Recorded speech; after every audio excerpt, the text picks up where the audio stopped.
Good morning, ladies and gentlemen. Thank you very much for coming to this press conference on the occasion of the annual meeting of the Board of Directors of the Trust Fund for Victims. This is a special occasion not only because of the announcement that we have to make, but also because of the fact that we have the full board, with the exception of one, sitting at my right side, together with the Ambassador of the United Kingdom, but also on my left side, the court principals, President Song, Deputy Prosecutor Ms. Bensouda, and the Registrar, Ms. Arbia. We are very happy to have everybody present. Before starting really the press conference, I would like to take the opportunity to show you a short video which has been taken very recently in Bunia in eastern Congo, which gives you an impression, a 1-minute impression of the type of activities that the Trust Fund is supporting to the benefit of victims of the most serious crimes under the jurisdiction of the International Criminal Court. And let me already announce that if you have any further questions about the Trust Fund, there'll be an opportunity towards the end to ask those questions. After the video, Ambassador Arkwright will make a statement, and then also the chair of the board of the Trust Fund for Victims, Madame Elizabeth Rain, will make a statement as well. Thank you very much. Let me just go ahead and ask if the video can be started and see if it works.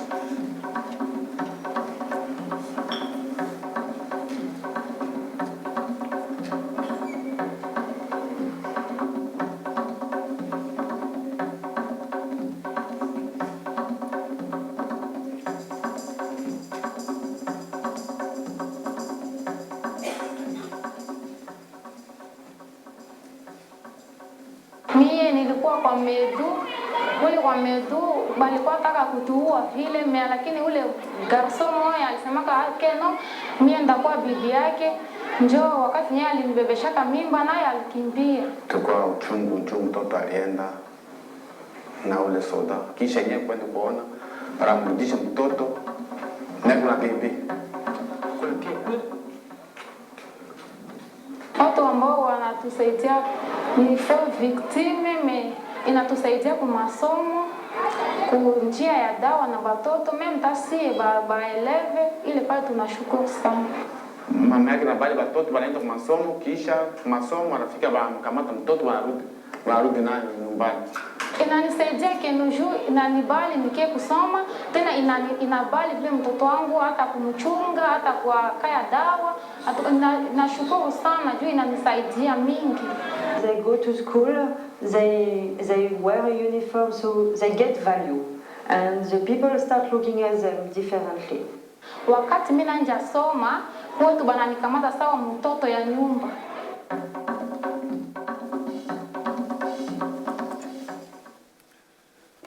Thank you very much for looking. This video was indeed about a project which helps victims of sexual violence who, apart from being victimized, often also face additional stigma from their communities and their families, adding insult to injury. And we do hope that the support that we are giving together with our partners to these kinds of projects will help to reintegrate and to provide a sense of dignity as well as some sense of justice regained to victims of the most serious crimes. I would like to invite Ambassador Arkwright to come here and make an announcement.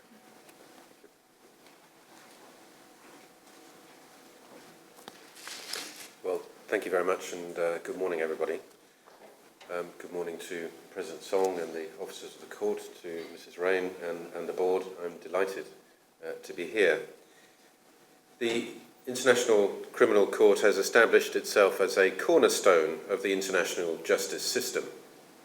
The recent unanimous decision by the UN Security Council to refer the terrible events in Libya to the court is a clear signal of the ICC's core role in combating impunity on the international stage.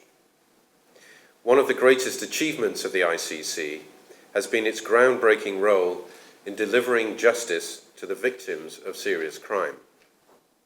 And the Trust Fund for Victims, an unprecedented international instrument of reparative justice, has already had positive impact, helping victims and affected communities re-establish their dignity and livelihoods. Just now we've seen a very good example of how that has happened.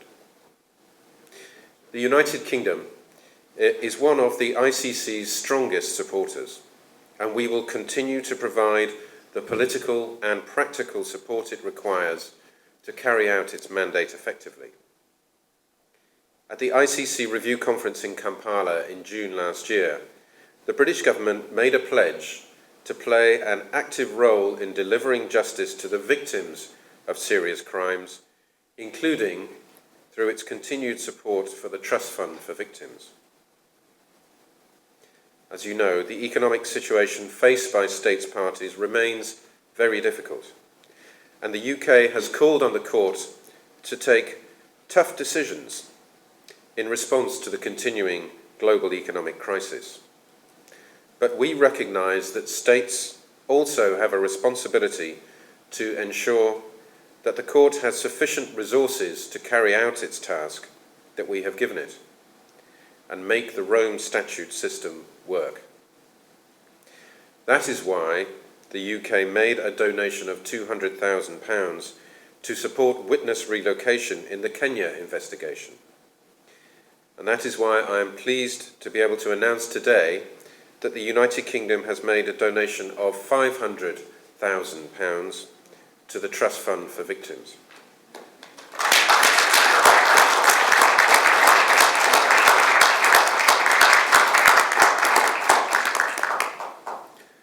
Today's meeting of the Board of the Trust Fund for Victims comes at a crucial stage in the development of the Trust Fund, with court-ordered reparations anticipated within the next year. The Trust Fund faces new challenges of implementing its reparations mandate in addition to its general assistance mandate.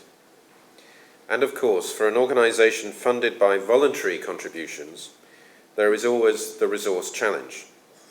I therefore hope that the UK's donation today will not only enable the Trust Fund to help victims and affected communities, but also will encourage other states and other organisations, and indeed individuals, to contribute to this organisation, an organisation that is making a real difference by helping the victims of serious crime rebuild their lives.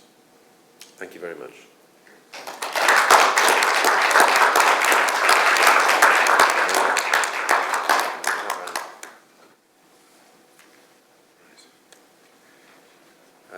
And I have the famous cheque in my envelope. Thank you so much, and I promise not to take it personally.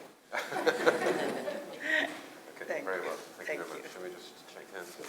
Yes. Thank you. Perhaps I should give it to Peter. Not to have any kind of temptations.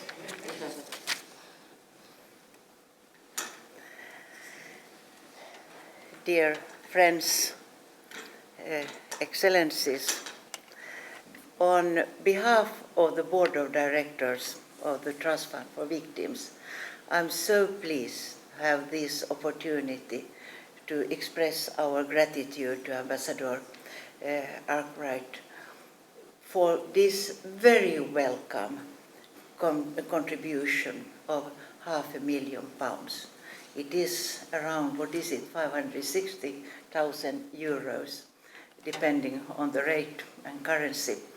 And that's really something that we needed. Just a few moments ago, I told Ambassador that in the middle of all bad news that we are thrown with, it's something so delightful to sometimes get some good news too. And for the Trust Fund, this was really the good news. By donating this largest single voluntary contribution to the Trust Fund for Victims to date, the UK is setting a high standard to other governments and donors to follow, and we of course hope that they also will follow. Rest assured that the Trust Fund will make the best possible use of this contribution in supporting victims of the most serious crimes and their communities in regaining the dignity and livelihoods and finding a measure of justice. So often we hear in the situations that there is no peace without justice, and I very much believe in this. My direct experience of meeting victims, or rather survivors as they want to call themselves, I was traveling around in October in DRC for 3 weeks, and those women who had been raped, they had been mishandled, they had been rejected by their families, they were stigmatized, they were the guilty one instead of the victim. They didn't want to be called victim, they were survivors. And I understand them, because you perhaps look down on a victim, but the survivor is one who had really made it. I coped with this, I made it. And it's very heartbreaking to listen to them when you think, how can they have a future? But if we can really do something for the future, it's very important.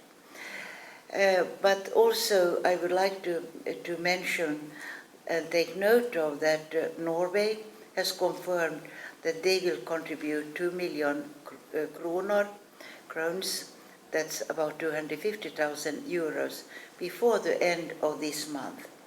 And this contribution is earmarked for victims of sexual and gender-based violence. I also want to acknowledge the contributions of other consistent supporters of the Trust Fund, such as Germany and Finland, as well as from new contributors, such as South Korea and hopefully soon Colombia. We count on that. So it's looking quite bright for the moment.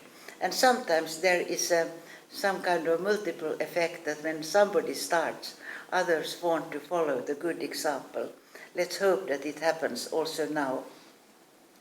And we have to remember that it's not governments that are the only ones that could be contributing and supporting us. It could be private persons, organizations, different foundations.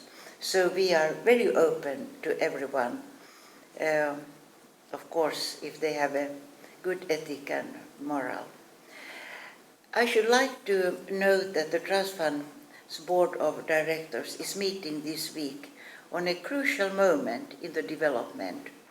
While activities under the General Assistance Mandate are completing their first cycle of 4 years, this coming year we will be launching activities in Central African Republic soon, and we will explore possibilities in Kenya and possibly Libya.